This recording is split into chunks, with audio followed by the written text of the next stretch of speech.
Welcome to Why Shooting Paintball and Airsoft. This will be your safety brief regarding covering paintball and airsoft, what you need to do to stay safe and have a good time. So one of the most important key things, of course, is going to be safety.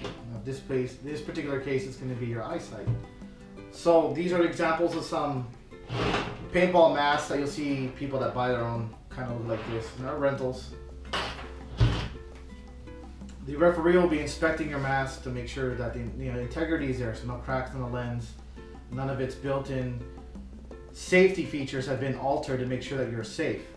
On the airsoft side, we do allow two-piece masks, but the one key thing is there could be no gap between your goggle or lens and the lower half.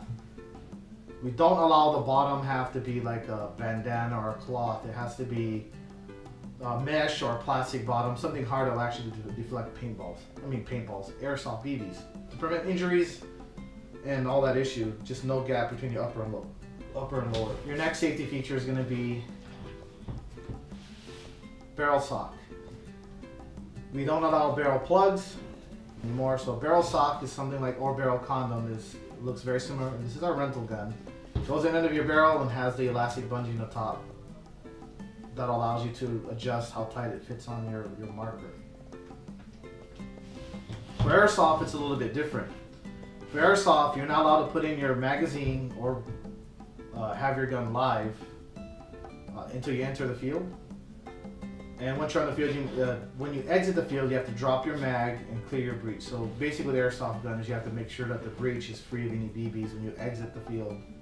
And you're not to put any magazines in your airsoft gun until you're about to go onto the field. Now, with these two being the most important rules, so obviously when you're on the field, which is our netted areas and / chrono station, masks must be on at all times. You cannot enter a playing area without a referee letting you on the field, nor can you exit. So when you first go on the field, before you enter the field, put your mask on, so obviously you're safe as you're going in. Once you're on the field, you can take your barrel sock off. With airsoft, you can put the mag in. So we run a live field. So we play our games with your barrel socks off as soon as you step on the field. As you're exiting the field, which you cannot exit until the referee allows you to exit, you are to put your barrel sock on first, then exit the field. The chronograph, or FPS / feet per second, which is used to measure how fast your projectile is coming out in your paintball marker or airsoft gun. So for paintball, it's 285 feet per second. For airsoft, it's 450 feet per second on .20 gram BBs. Now, rates of fire. For paintball, we allow uncapped semi, meaning one trigger pull, one shot. Your gun cannot be bouncing.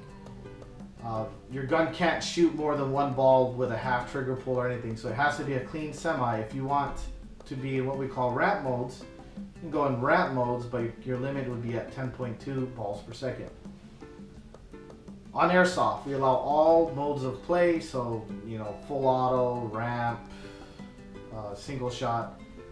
Of course, also with airsoft in particular, the rates of fire will vary between game types, which a referee will discuss before each and every game. We only allow closed-covered shoes, no slippers, no Crocs. That's for your safety, so you don't stub a toe or get a thorn or nail in your foot. So closed-cover shoes only.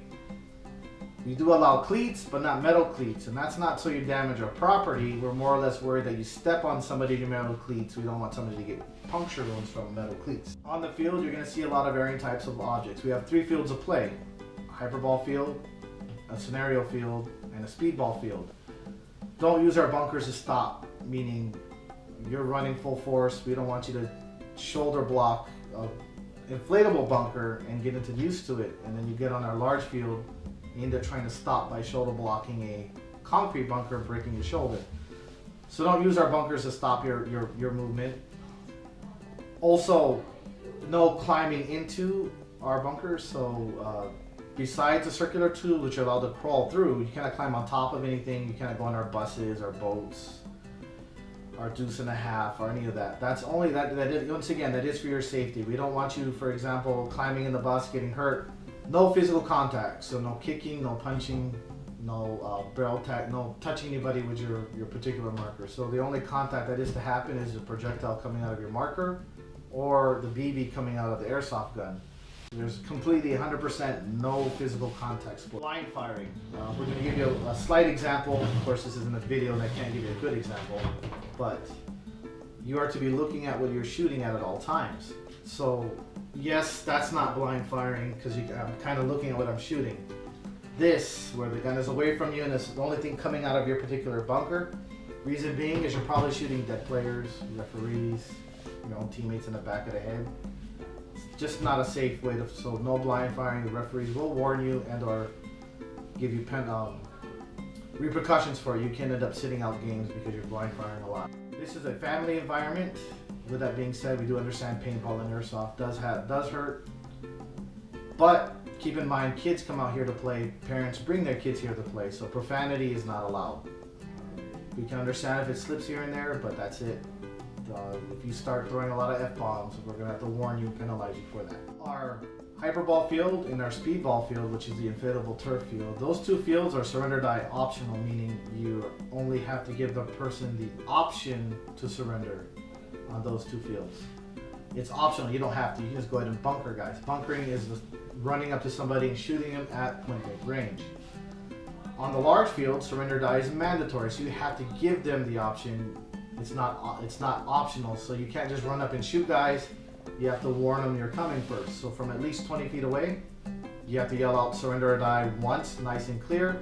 It is the other person's fault if they don't listen. Once you say it once, nice and clear, pause a few seconds to give them a chance to actually yell out hit or I give up or put their hand up, and then run around and go ahead and shoot them 2 or 3 shot max. Referees are looking for malicious intent, so don't expect to get away with lighting guys up. So again, surrender die once, it's their fault for not listening, and you go around. So if they give up, that doesn't mean shoot them. Let them go ahead and go to a neutral area. With paintball, the ball has to hit you and break.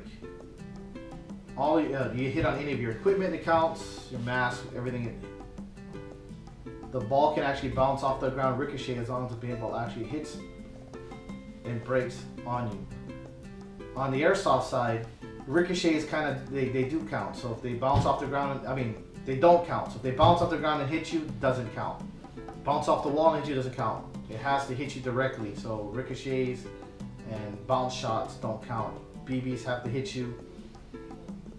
Primarily, if you know with airsoft, there's no markups left behind. So the only way is to know if somebody's hit is with direct hit. But on both sides, all your equipment hits count.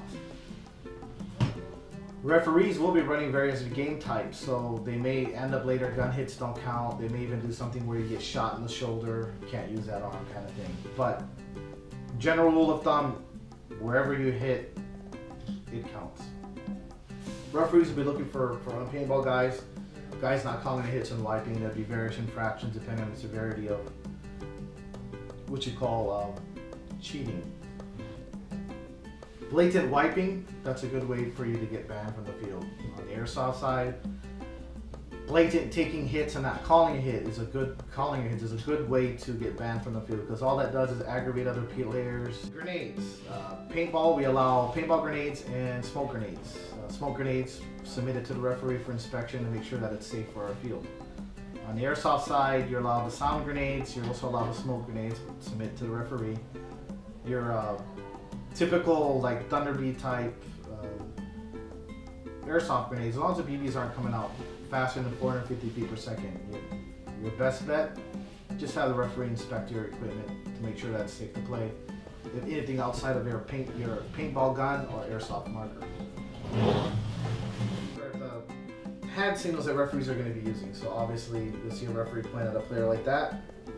That's to signify that person's hit. You see a player that the referee's pointing at like that, he's hit, just go ahead and stop shooting. The referee sometimes will yell out hit. Player, if you see a referee walking up towards you like that saying player's hit or just pointing at you, obviously you're hit, just walk out. There's no sense in making a referee walk all the way up to you, especially if it's something obvious at that point, you're just cheating. And obviously if you call for a paint check and a referee can see that you're not hit, the universal, players not hit, players clean, that's also letting the other guy know, go have at it, shoot at him.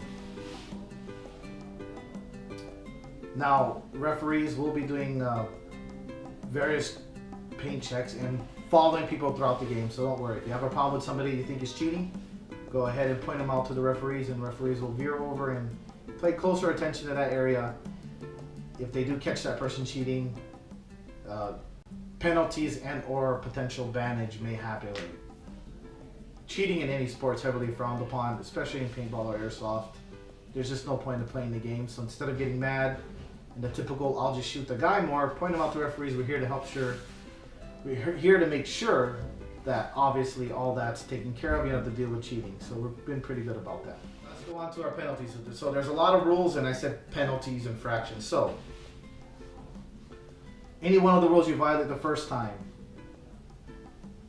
short of physical contact. So if you actually punch somebody, you're just automatically going to get banned. But break the rule once, the first time, you get a verbal warning. The second time, you'll be sat out for 1 to 3 games. The third time, you'll be banned for 3 months. And if somehow you come back after you're banned and you do it again, you get banned for a year. Hitting somebody's automatic banning. Cheating can lead up to automatic sitting out of games or being banned for several months. For our regular, we've been stressing this on our paintball side because it's been, the guys are getting more lax.